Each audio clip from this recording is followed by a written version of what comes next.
right. It's In the Garden with Master Gardener Carol Ann Baldwin. She's here answering all your questions about your garden, your plants, your shrubs, your flower boxes, your grass, anything that you can grow green in your yard or around your farm or wherever. Carol Ann Baldwin can give you advice. And by the way, it's free. It's free. Good morning, Carol Ann. How are you? Good. Hey, it's one of very few things in this world So that's reasonably priced. Well, yes, exactly. So we thought we had warmed up. Then we had the cold snap where it got below freezing. Right. And now it's back to where it's warm in the daytime and chilly yeah, in the morning. It's spring. Right. We officially hit spring a couple days ago, and The vernal equinox happened 2 days ago. 2 days ago. Yep. Right. Yesterday was the first full day of spring. Today's the second day of spring. We got another week of this gorgeous weather. You still need that extra blanket on the bed, maybe a sweater in the morning till till the sun gets up high enough. Jacket and shorts. Jacket and shorts, right? So you can drop that. Yeah, that's what I got on right now. Is that or it was like, okay, yesterday, what was it I did? Oh, I did have a jacket in the morning because I had to go out early. But then when I went to work, I had the 3/4 length sleeve. A lot of people. I saw a girl yesterday, and I said, I asked her, I go, that you did that for what? She goes, I wear the jacket in the morning when it's chilly. Mm-hmm. Then as I get to work and get to moving around because she works outdoors, right? She goes, my legs and shorts are chilly, so I take the jacket off because my upper body's warm. Yeah. I wrap it around, and that gives me enough coverage till it gets warm enough. Till the sun gets warm enough Exactly. and takes care. Yeah. Right. So sometimes, we learn to live with layers in Yes. Florida. And I'm sure there's other parts of the country too that that you need to do that. You might start out maybe with a pair of sweatpants pulled over your shorts if you're working outside or something like that, or if where you're going to be is going to warm up, and that way you can shed those. I have coworkers that came in yesterday, and it's like, what are you? You need to do laundry? You're wearing jeans. So, I have shorts in the car. It's like, okay, so you were cold in the morning, or maybe they came from an appointment and needed to wear Then I talked clothes. to my sister yesterday. Okay. And she had there's a tragedy in our family. Okay. I won't go into that, Yeah. but I was talking to my older sister who lives in I Falls, Okay. Minnesota. Okay. Oh, that's right. The one way up there. She was talking about how she's got to go get a group of people that are flying in because there was a death in the family. Okay. A group of people that are flying in to Fargo, and a group of people that are flying into Minneapolis. And they had thought didn't need the snow tires anymore, the snow chains, but now because it's winter. And I go, well, I mean, it's chilly here right now. It's like 63 degrees. There were some words that I can't repeat on the radio. Right. Aren't fit for, Because their high yesterday was 39. Yeah. We have a coworker who's from Canada, and he's loving this. They've been here, I think, about 2 years now. I mean, full time because he's running around in shorts. He's got shorts and t-shirt on. And I said, so your family back? I said, you still got family? He goes, oh yeah, I got my buddies are still all up there. And I said, so is it still snowing up there? And he goes, you know what? I haven't talked to him in a while. Let me look. And so he brought up his weather and he says, yeah. I forget what it was. It was like 28 degrees, I think, was the high. Yeah, my sister said that they have 2 foot of snow on the ground. Yeah. But that last week it warmed up to the mid-40s, so it started to melt. So now they had ice. Right. Yeah, and that's what they said. It was like 29, and then it was supposed to go to something like 34, but it was going to rain. I said, so they're going to have ice. He said, yeah. Yeah. So Yeah. I said, yeah. I'm grateful I live in Florida. I was never meant to live somewhere cold. They had about 10 years ago, I remember my sister telling me, about 10 years ago, they had 18 to 20 inches of snow the third week of May in International Falls. Oh, yeah. They're just that far up. Well, it was 2 years ago, my cousin lives in Erie. And they Lake effect snow. Yeah, they had that year. They actually set a record of over 300 inches of snow. Yeah. Remember how many inches of rain we said snow is? It takes a foot of rain. For 12 inches of rain for 1 inch of of snow. snow. Yeah. Good morning. You're on with Master Gardener Carol Ann Baldwin. Good morning, everybody. Morning. Good to talk to you. You too. I have a question about the fungus on the papaya, the anthracnose. Okay. And also the double knockout red roses. Okay. With the leaves turning yellow and that. Now, I researched this, and they said I have used in the past copper fungicide Okay. on the papayas, but the roses, this is new to me. They're all new growth this year, and Okay. no Yep. yellow leaves. And they had a thing where you put a tablespoon of baking soda and a little bit of Joy dishwashing detergent in half a gallon of water and in a sprayer and spray it on there. Is that as good as copper fungicide? I'm gonna say no. There's probably some people who are gonna say, "Oh yeah, that's just fine." To me, on something like that, there's no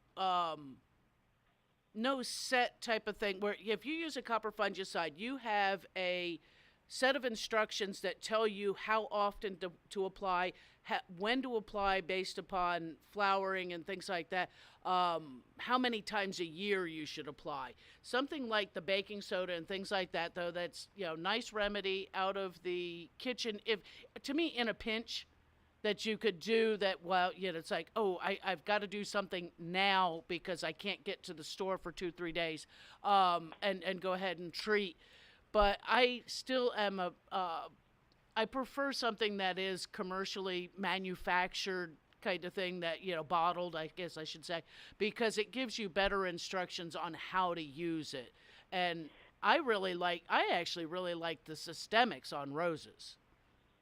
Okay. What would be a product? I looked in the big box stores yesterday, and I didn't see copper fungicide, so I guess that's a nursery thing. Copper fungicide, because copper can become a toxicity thing. You can still find it, but I think it's in some of your smaller hardware store chains. Okay. Yeah, just because the big box stores, sometimes you can find it. The one I work at had a trigger spray bottle of it. If you're looking for something, neem oil does act as a fungicide as well, but you have to be so careful with any of the oils here in Florida, just because we know we fry. In order to brown potatoes in the skillet, we use oil. So you'll do the same thing with your plants with hot and sunny weather. But there are other fungicides for roses that you can use. There's all the different brands. You have your Spectracide brand, your BioAdvance. I think there's an Ortho one that are all fungicides that are labeled for use on ornamental plants. You wouldn't use the same thing on the papaya without reading the instructions on it. I believe Spectracide has and I can't remember the chemical that you'd be looking for, but you're kind of looking. It's like a multi-purpose fungicide. That I believe may be able to be used on edibles, but I would read the label on it to see if it's labeled for use on a papaya tree, because certain trees are not, it's not there. Just because it says for fruit trees doesn't mean that fruit tree it can be used on. But your roses, there are, and I know BioAdvance isn't the only one who makes it, because just because patents run out, of some systemic fungicides that go in through the root system. I know some people will yell at me, but when you use it as directed, it's not a threat to our pollinators, because you're putting it on when they're not blooming, kind of thing, as more as a preventative, because it goes in through the ground, doesn't go on the plant. Okay, then I'd spray that around the bottom of the roses. Okay. Those actually, the one I've seen lately, the liquid one seems to be gone, but it's a granulated, so it has 3 in 1. It's actually your fertilizer for your rose, your insect control, and disease control. So it helps with some of the aphid issues, piercing, sucking insects, as well as your disease issues. Okay, and then maybe a brand name on that? It's a BioAdvance product. BioAdvance. Okay. And I know, like I said, I'm sure that there's a couple other ones that again might be found under different names in some of the smaller chains, independent chains. I call them independent chains. I was in Lowe's in Ocala, but I didn't see anything. But I didn't spend a lot of time looking. Sure. Whereabouts is that? Inside the store or out in the garden center? Should actually be in both locations, but if it's outside, it's going to be near the roses, because it's in it's in a jug. It's in a jug. It's an all-in-one rose and flower care. Okay. Yeah. And BioAdvance, that used to be Bayer? Yes. Yeah. Okay. Yeah. Okay. Yeah. And Well, but I it think- should be both inside and outside. Usually, if it's outside, it's by the roses. If it's inside, it's on the chemical wall. Okay. Yeah. Wow, you sure helped me out a lot. Yeah, and on the papaya, if you can find the copper, go for it. Take a look on, like I said, either the Spectracide or the Daconil labels for the to make sure that your papaya is actually listed on there. Only because you obviously don't want to put something on it that would affect your outcome of your fruit. Right. Yeah. Okay. Yeah. Well, I sure appreciate it. Oh, you're quite welcome. Oh, thank you. And you all have a good day. You Thank too. you very- Thanks for calling. Thanks for the call. All right. Yeah, that was a great call. And again, here's that whole thing. There's a lot of home remedies out there, and some of them they do work. The baking soda, and the dish soap helps the baking soda and that mixture stick to the plant. Right. And as he said, it was a mild dish And it's a soap into stopgap. it, and it is a stopgap. Some people swear by them. Some people say this is my non-chemical, and that's fine. And you probably do get some pretty good control, but because there's nothing. There's nothing on any of the labels for those that says how often you would use it. You don't want to overdo. Soap can build up over time with the plants, and sometimes you get a temporary effect, and it's not really My as mom- long lasting. My mom did prize-winning roses. Sure. I hate roses Yeah, because of the thorn, right? 'Cause- Yeah, 'cause I because had to you deal got to with be it. the clip, Right. the clip and but pick up. exactly. But she would do, and this was back before there was all these. I'm sure there was all these chemicals, but they weren't readily available. There to- were right. everybody. Back in the day, you didn't go into every right. This was the 70s. right. You didn't have big box stores. But she as did. much. She did something with baking soda, dishwashing, and lemon juice. Ooh. Yeah. See, the lemon juice I'd be afraid of she because did. lemon juice would But act she like the didn't vinegar. spray it on the roses. She sprayed it on the roots down at the bottom. She said it kept bugs from going up the. She was probably spraying the stems, Right, maybe the yeah, stems yeah. more than Right. than the soil. And there was and that's why sometimes you see some tree trunks painted white, so you can see insects Yeah. as the population. But no, I mean that. There were a lot of tricks back then that may or may not have been effective that people Right, thought were and effective. some of the chemicals they had were actually very harsh, Right. and that's why people really wanted to stay away from them. And now we actually had a whole lot of varieties, and a lot of that is shrinking back. And there are a lot more organic products on the market, but realize. And I see it, and I flip bottles, and I read labels. That comes from back when you didn't scroll through a phone while you ate your cereal as a child. You read the the cereal box. It's like you might have read the same cereal box every day for a week. I could have told you. I could have told you what was All in the Miss Clairol shampoo. Yeah, I can tell you what was in that when I was a kid because shampoo bottles were right there when you were in the bathroom. right. And you needed something to read. You read. Yeah, it was handy. You weren't reading. You weren't reading Newsweek. You were No. 6 years old, 7 years old. You read the tube of toothpaste. Exactly. But a lot of these new products are oils. They're essential oils, fry stuff in can Florida. fry stuff, and exactly.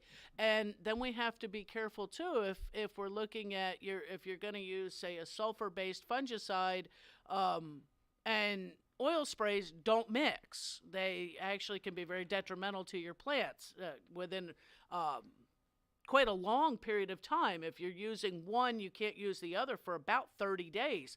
So always read those labels. Take a look. Pay attention to the weather.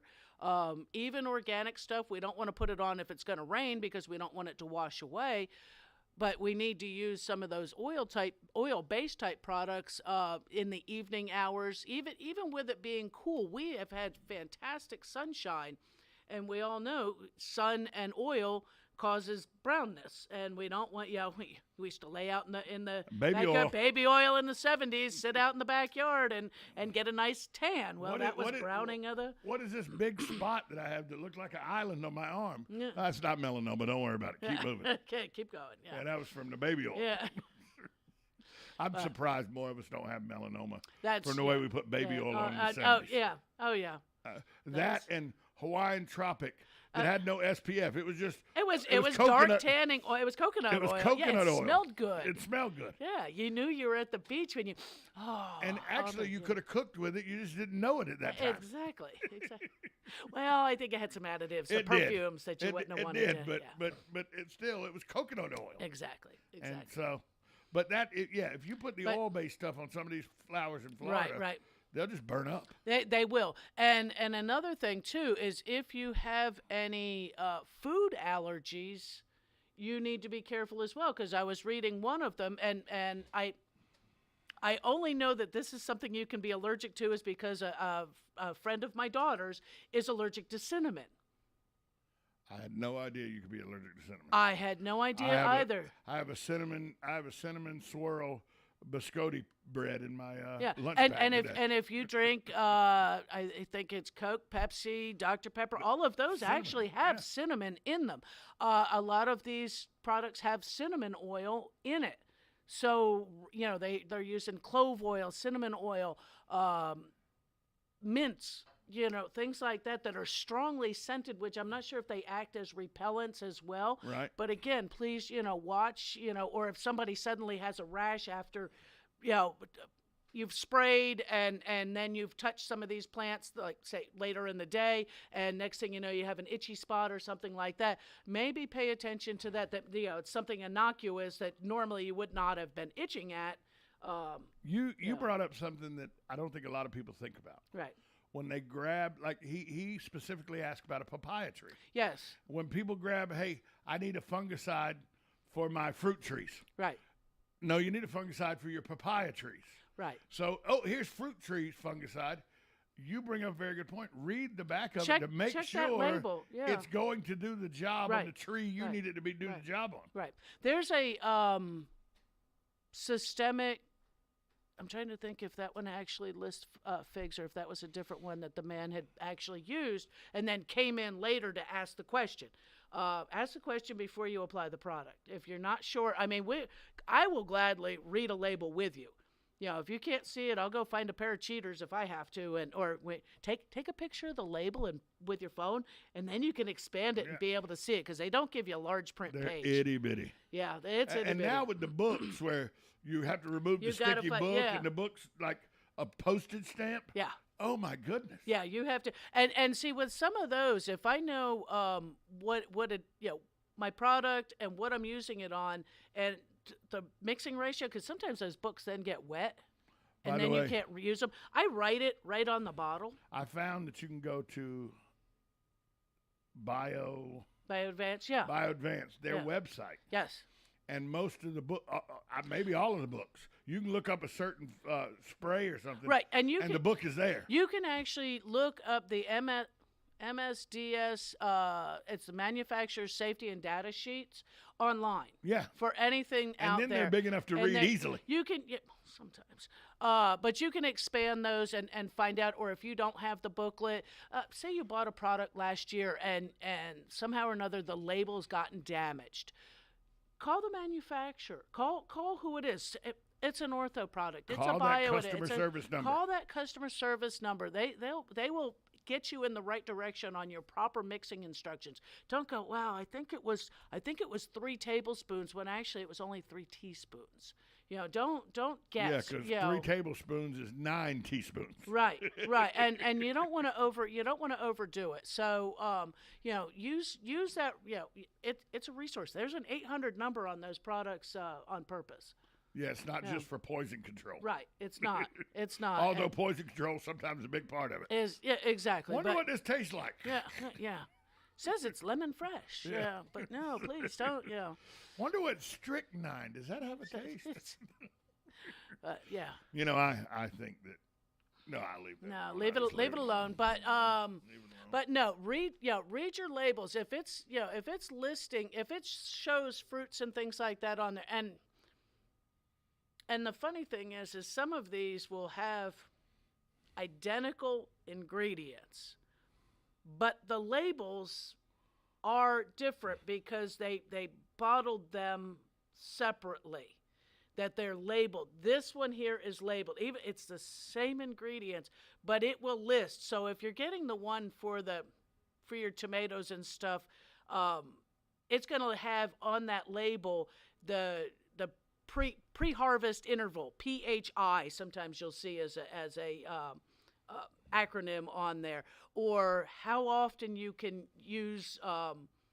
How many times a year you can use it on that. But the one for your flowers is going to have a different rating because it's on for that flowers because instead it's of for tomatoes. flowers, not on your vegetables. So be sure if you're doing, going, well, it's the same thing in both these bottles, but your labels are a little bit different. So if you find that you buy two of the same thing with different labels, there's a reason. There's a reason, but you may eventually be able to go. Listen, I still have the bottle from this. I have the instructions, and this is the same exact thing. Then buy just one.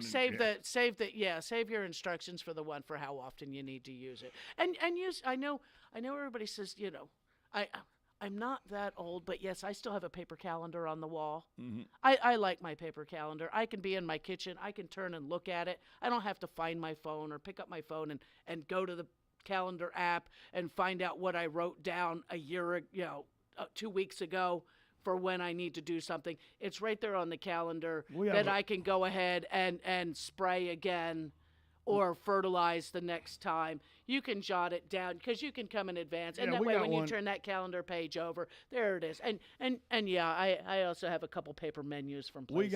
We got the calendar. It's not a paper calendar. Okay. But it's a whiteboard. Oh, okay. That you just change every month. Yeah. But you're changing it every month. You can't put this is March. In May, I need to do this, unless you write it at the bottom of the board and then transfer it over. Which is what my wife does. By the way. Yeah, you don't I'm not do in charge this. of the I calendar. know you don't. Yeah, but the men of the house do I'm in not charge do of that. the calendar here at the radio station, and it's a Google calendar. Yeah.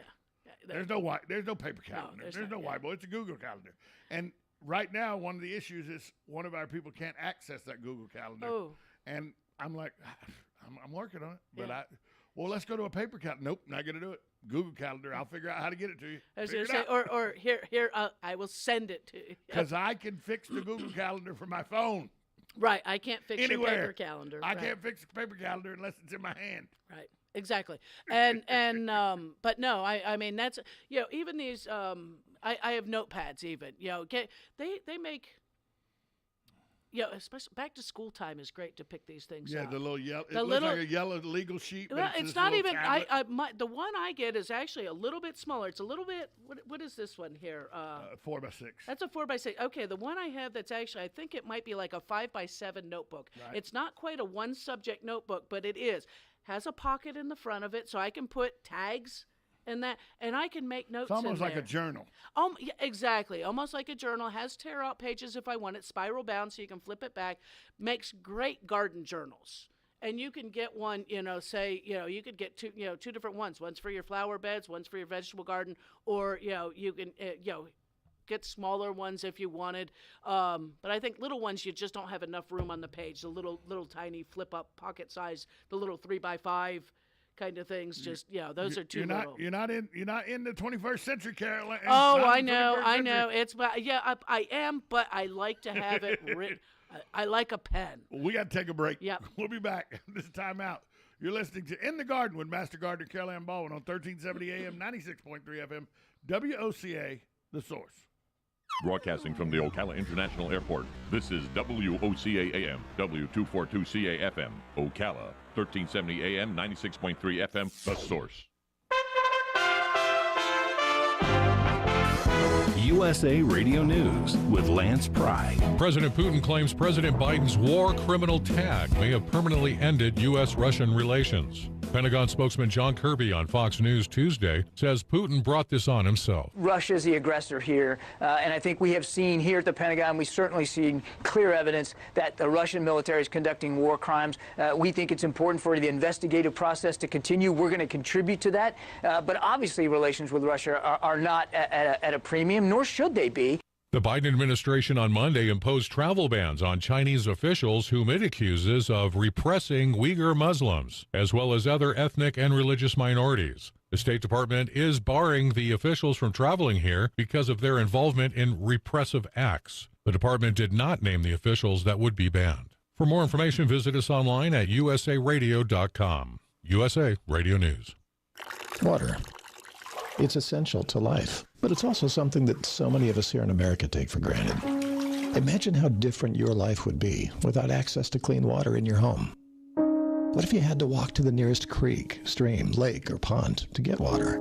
Suddenly, going to work and school wouldn't be an option because you and your children would have to spend your days collecting water. This is the day-to-day reality of most families living in the world's poorest countries. But what if I told you that you can change that reality? You've heard us talk about the luxurious Giza Dream sheets from MyPillow. Well, now they're on sale, 60% off, as low as $39.99. Lots of other overstock items and a free copy of Mike Lindell's book, What Are the Odds from Crack Addict to CEO, with any purchase, but you've got to use my promo code USA. Go to MyPillow.com, the Radio Listener Square, use my promo code USA, or call 1-800-951-8175. Howdy folks, RL here for Dairy Queen again to tell you about what's hot and what's not. Dairy Queen has some of the best char-grilled chicken breasts on earth, as well as their chicken breast salad. And the burgers are exceptional, cooked on a real grill for the best flavor and less fat. And for dessert, blizzards are unequaled. Personally, banana split is my all-time favorite. Dairy Queen Silver Springs, where we always treat you like kings and queens. Folks, this week you got to check to see the big things happening at Bob Wine's Camellia Gardens in Ocala. The Wines family is getting ready to celebrate 70 years serving the area. They're adding and expanding with new outdoor displays, more and better color and plants and trees, and the decor you want. They're fighting inflation with values like these.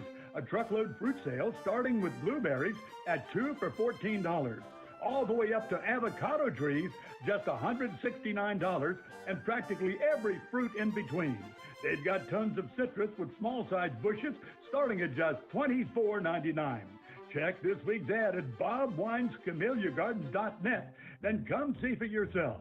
Bob Wine's Camellia Gardens, Southeast 38th Street, open daily till 4:30, Saturdays till 3, now celebrating 70 years in the same blooming location.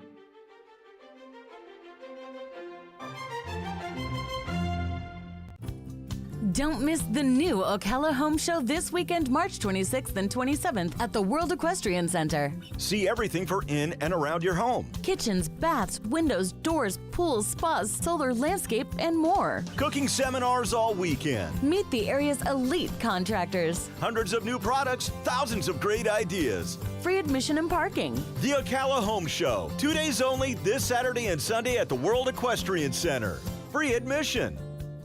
New arrivals and new savings are waiting for you at Blockers Furniture. With over 80,000 square feet of the best selection and best prices you can find on furniture, mattresses, home accents, accessories, and more. And with new trucks arriving weekly, Blockers has the best available in-stock selection. Unlike many other furniture companies that will have you waiting for months to get what you want or need, come see everything that Blockers has to offer. Blockers Furniture, 2402 Southwest College Road, next to Hobby Lobby.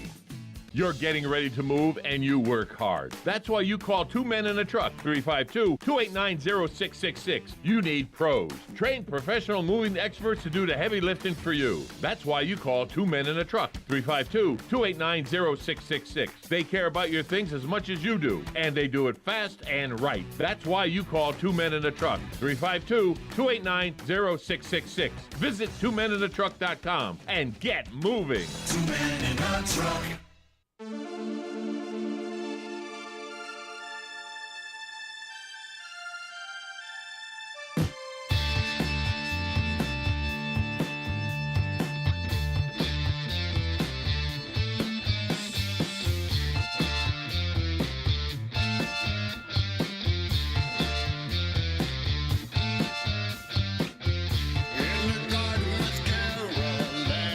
That's right.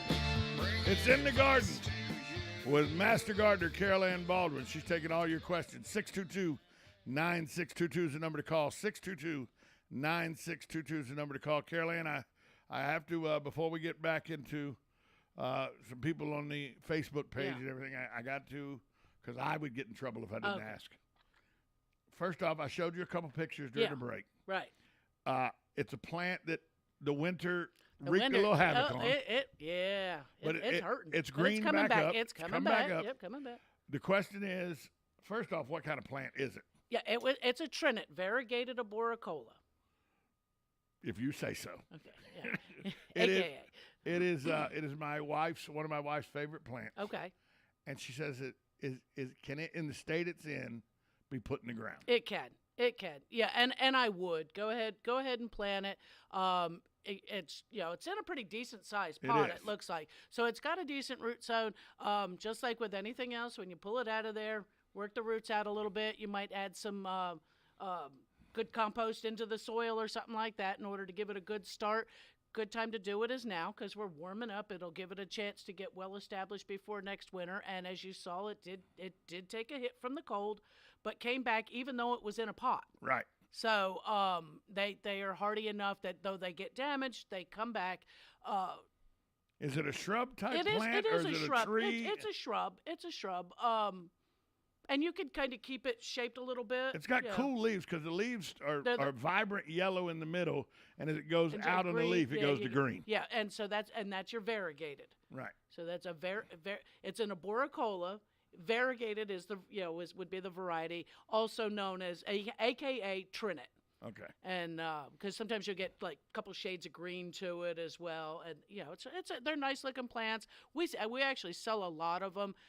Easy care. They don't really have a lot of pest problems. Put it in the ground. Just keep it watered like you would establishing, any plant in the landscape, and realize that next year again, if we get cold weather, it'll need to be protected.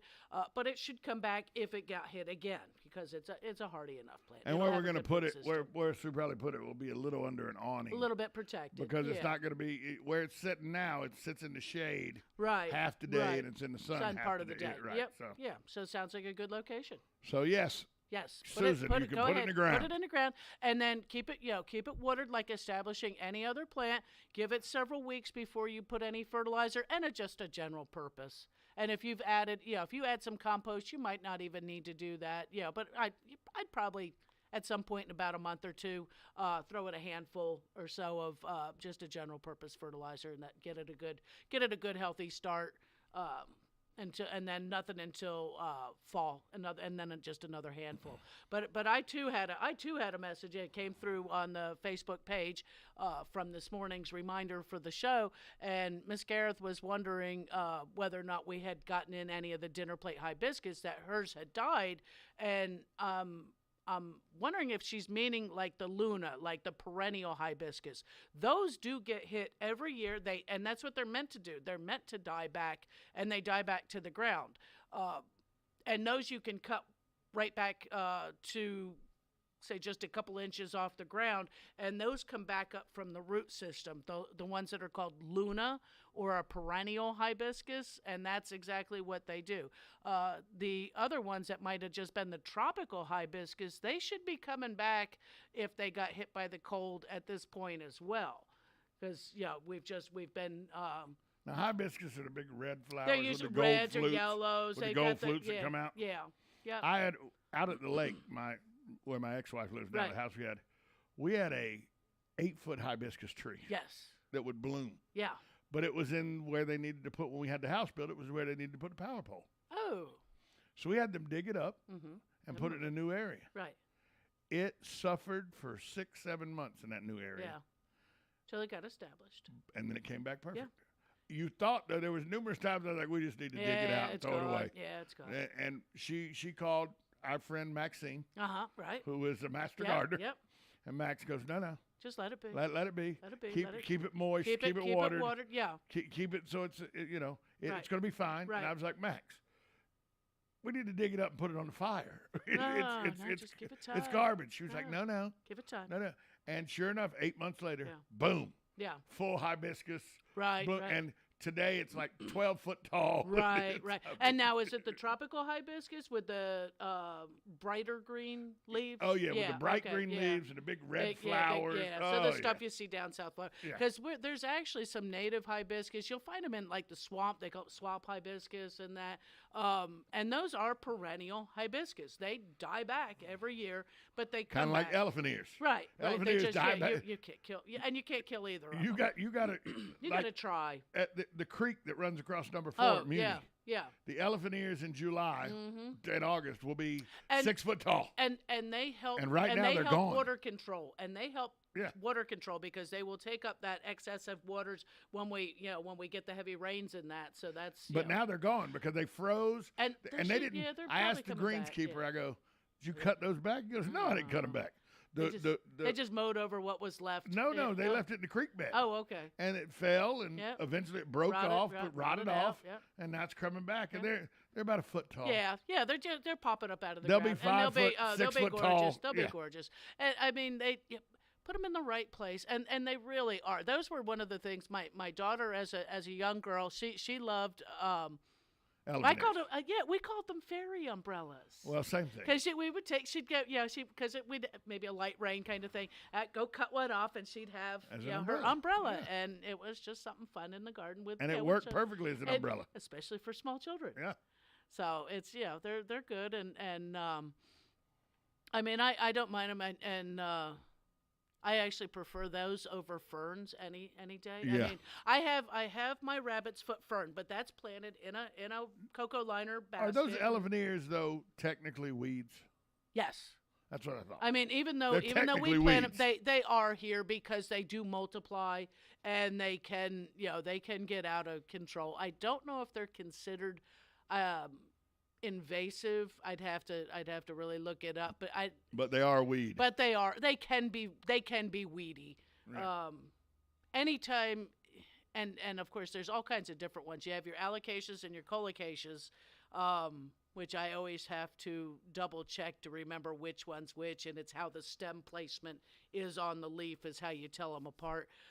But there's all kinds of different ones, and there's many different colors and shades in that, and this year I may have to.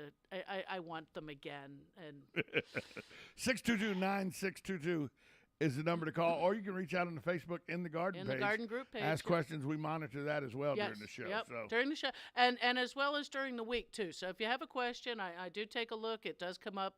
Lets me know that somebody has responded or asked a question. So reach out and even post your pictures of your garden. You got pretty flowers. Yeah. You know, So we moved Mom back outside. We brought her in Right. for the freeze, Right. and we moved her back outside yesterday. And as I'm watering her, I look in my yard, Mm-hmm. and I don't know what's causing this. Because it's been wet here the last week. Yeah. You know. Yeah, we've had some. I've nice- watered the grass and Right, everything right, too and we before had the then. rain. Yeah. I still have sections, and some of them are as big as a basketball, some of them are as big as a wash tub, Okay. of brown spots or brown and blank spots in my grass. Even Okay. though the grass is coming back and it's green, there's still some brown. Is It that could have been just some. It could have been some insect damage. It could have. so? Is that just time to just put the feed out there and Yeah. I mean, this time, if you haven't fertilized the lawn yet this season, go ahead. Go ahead and get that fertilizer down. We're at that we always say between the 15th and the 30th is our optimum times for fertilization for our lawns. is there stuff out there that will take care of those brown? I mean, is there stuff I can buy that's a combination, or is No, I mean, not really. Not that's going to just bolster those areas back up. You might try, raking those bad spots out, whether or not it was a fungal issue that actually happened over the winter, and just killed out some stuff. You might try to get some.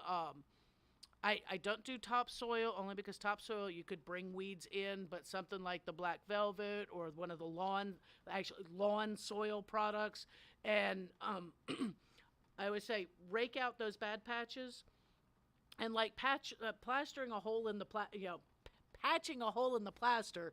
You put some soil into those bad areas and rake it into the good. So Right. to feather it out and encourage that grass just to mend itself, and just a general lawn fertilizer. They'll say lawn fertilizer, lawn food, 1608, 24011. We don't need the center number. Do not use a 101010. Do not use a 666 on your lawn. It's not labeled as for such, and they're too much of a fast-acting fertilizer. We don't need the phosphate. going down into the water. I had to get source. on my lawn guy because Yeah. there's a couple areas that were scalped Ah. that turned brown. I was like, Yeah. especially in the ditch area, Right, where they as bottom come out and I a was little like, bit. well, I don't care. I pay you a good enough amount of money. You can weed eat that area without taking that lawnmower down there. In there, right? Exactly. And it might even be just an area, maybe where a clump of grass popped out of the chute or something like that, and did. If it's because your dogs aren't in the front yard, No. so we're not worried about that. It's a dog urine thing. No. Yeah, backyard is for them. They kill me how they, the whole yard, the backyard. Now we live on 3/4 of an acre, almost a full acre. Right. We're actually 9/10 of an acre. Okay. And the backyard is probably half an acre. Okay. Nice. The dogs kill me the way they have ruts walked all through the yard. They walk in the same Certain areas the whole time. all the time. Yeah. They don't walk all over Because they the can yard. smell their own trail. Yeah. They walk in these trails, so I have these trails beaten through the grass, where it's just they dirt. call it game trails. Yeah, it's just If dirt. you look through the forest or something like that, you got game trails. It's just dirt, and there's no grass that grows in No, there they because they can't. keep it moving so much. They keep it. They keep it, and it's kind of compacted as well. It is Yeah. hard packed. Yeah. Hard packed. Yeah. So, and it always leads. If you ever To want the to go, fence if you or ever to want to the go corner? clean up, if you ever want to go clean Oh, up you where gotta they find use the the mess. restroom, Yep. go to the end of one of these That's it, trails you'll with find your it. Yep, scooper, with and you your can clean scooper, up the yeah. yard. Yeah. Good morning. You're on with Master Gardener Carol Ann Baldwin. Good morning. Morning. This is Sonny calling. Yeah. Hey, Caroline. Sonny. I have a question. This is weird. What happened last week? I was outside doing my thing there. I was putting down some fertilizer and doing some bushes. I come out one day, and the next thing I know, the crepe myrtles have open buds, little leaves on it. Oh, nice. So my question being is, can I still trim those down? I would. If you trim them down now, because it's March, we usually do that in about mid-February. If we have to do any trimming on crepe myrtles, you're going to delay your bloom by a good month and a half because they're going to bloom on the new growth. But I mean, they don't have to be trimmed to bloom. Right. I know well, I have like 2 crepe myrtle bushes that are probably going to double in size because I didn't trim them down. I mean, you might, if you want to go through and just sort of tip them a little bit. I wouldn't, personally, do the crepe myrtle thing. No. But that's, but if yours are actually, if they're bush style, they have a set height that they usually get to anyway. So they would just be getting possibly to their mature size. Well, I have 2 crepe myrtle trees which are doing fine, Right. And these 2 bushes just like bloomed overnight. just shot out with all their new leaf growth. Yeah.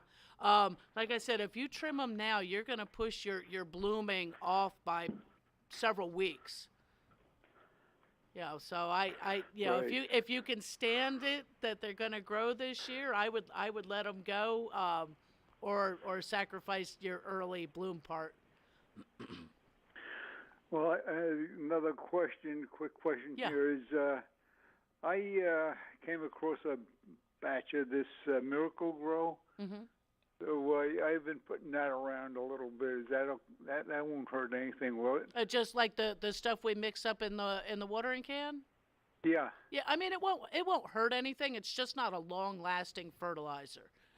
Right. Yeah, so it's one being we're not getting a lot of rain. It's one, at least it'll hang around a little bit longer during this time of year versus say May or June where we start to get our rains. So right now doing it is okay. I put down some of the stuff like soil amendment and stuff like that. Okay. That required watering in. So okay. I did water it in the past 2 days. Okay, but it's not excessive kind of thing. So yeah, you're okay with that. That's fine. Oh, okay. Thank you. Oh, you're quite welcome. Thanks for the call, Thanks Sonny. for the call, Good Sonny. day. Yep, you too.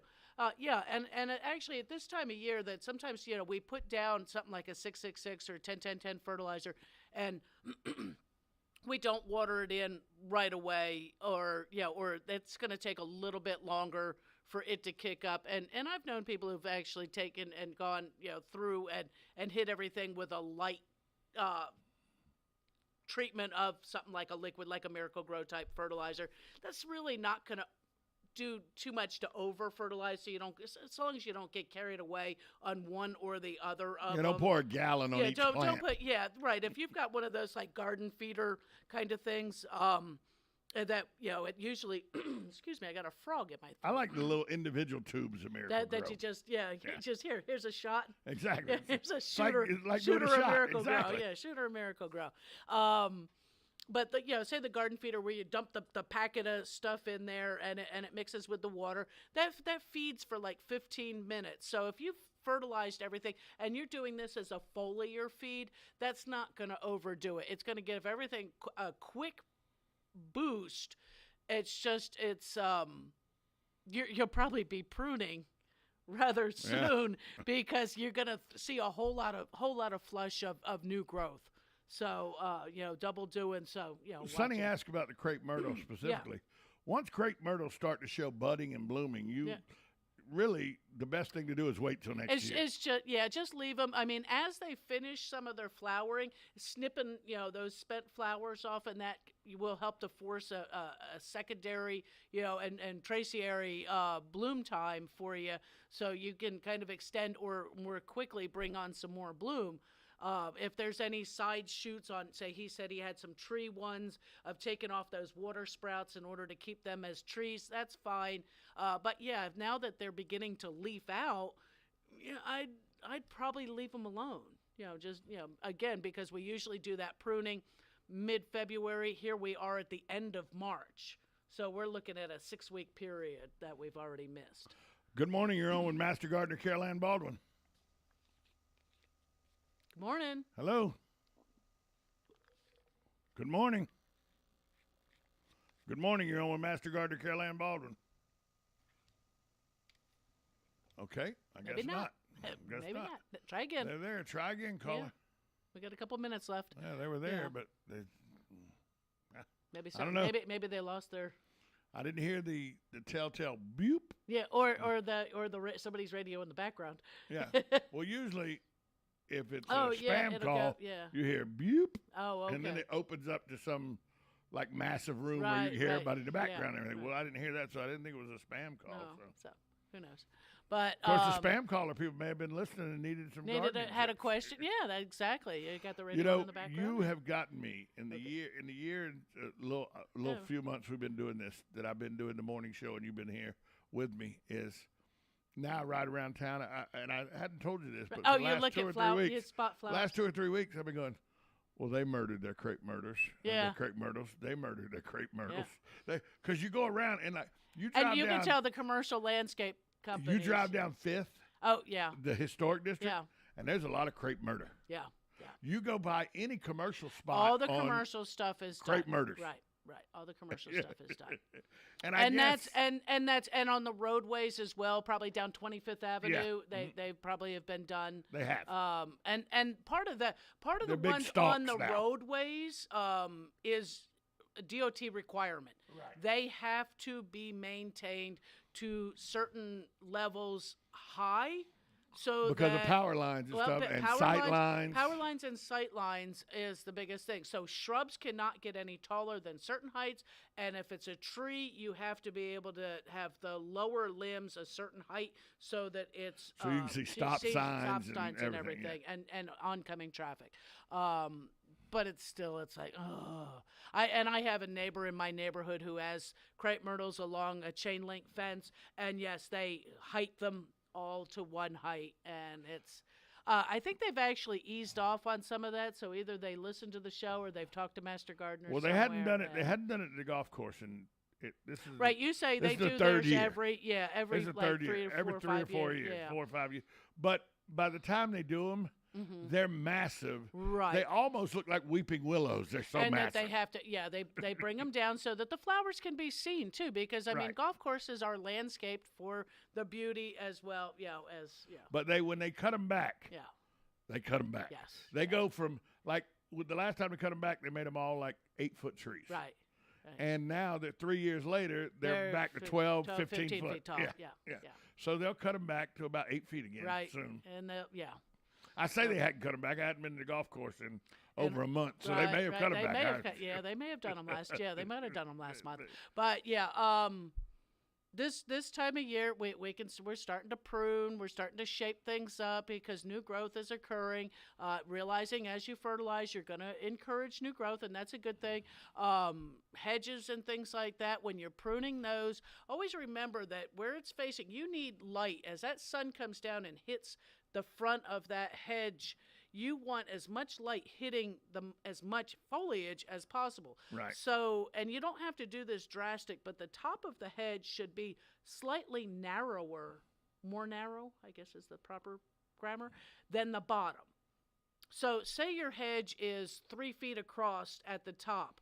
Your bottom should be about 3.6.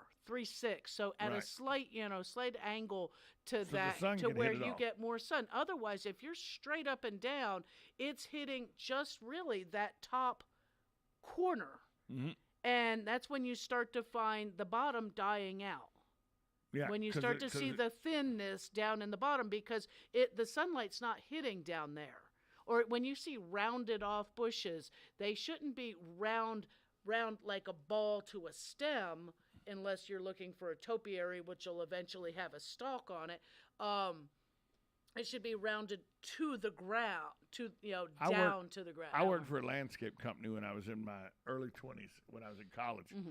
And they would teach you to trim the bushes, and I still trim mine this way when I do it. When I don't do it, I pay somebody to do it. But honest. You ask them to do it. But if I had, they go from back to front about an inch different. The back is about an inch higher, a little higher than the front. And then just like that, the front to the top to the bottom is about an inch and a half. About an inch and a half, 2 inches. Yeah, a couple of inches. I mean, you don't have to make it to where it's noticeable at a huge angle, but you want as much sunlight, as much, so that photosynthesis can occur within the leaf structure, so it gets plenty of sunlight in there. And as you prune it and you're removing, that's also allowing sun in initially to encourage that inside growth. By the way, for those that are wondering, as soon as I realized how dirty your hands got, I got out of the landscaping business. See, I like, dirt right is out. Actually, it's good for you. I may have been in the landscaping business 2 weeks. 2 weeks. I may have got one paycheck. Right. And also because this time of year, just real quick, because I'm seeing the clock's getting close to the top of the hour, when you're refreshing, when you're going to put that fresh mulch down, everybody's out here buying mulch, all the rest of that, is every couple of years, I recommend people rake out the old stuff. Get it all gone. Rake it all out of there. Put some fresh down, because otherwise you're building up and you're getting real thick underneath there. And that can be detrimental to your shrubs and your trees. So rake that stuff out. You get rid of a lot of weeds that way too. By pulling all that out, you're getting that weed seed out of there. Rake it up, put that in the compost pile. Or put it along the edge of the fence where you need to block the weeds away from your fence. Then put your fertilizer up underneath those shrubs and put your fresh mulch down. You'll see a nicer outcome over a period of time. Well, when we replant Mom, she's going to have a lot of leaves that go away because they collect the leaves. Yeah. And those leaves will be mulch, but they'll probably help her. Oh yeah, breathe help a her. bit. Yeah, exactly. Speaking of help, if somebody wants help, where can they find you? They can find me down there at the Lowe's in Lady Lake or at the In the Garden Facebook group page. What's it take to be? Yeah, what's it take to be a member? Ask to be a member, answer the questions, and welcome aboard. And they're not difficult questions. Right. No, I'm not asking you technical questions. She just wants to make sure you like gardening. And you're not a robot. Right. Yeah, you're not a spammer. Although that commercial with the robot. Is he? Yeah. Oh, I am so not great. a robot. Yeah. Oh, that's so great. Rob Bot. Yeah. Rob Bot. Rob Bot. Then he cooks the coffee. Yeah. Carol Ann Baldwin, talk to you next week. Yep. Everybody have a great day. We'll be back with Matt Gibbs from Sunrise Auto after this time out on WOCA, The Source. Broadcasting from the Ocala International Airport, this is WOCA AM, W242CA FM, Ocala, 1370 AM, 96.3 FM, The Source.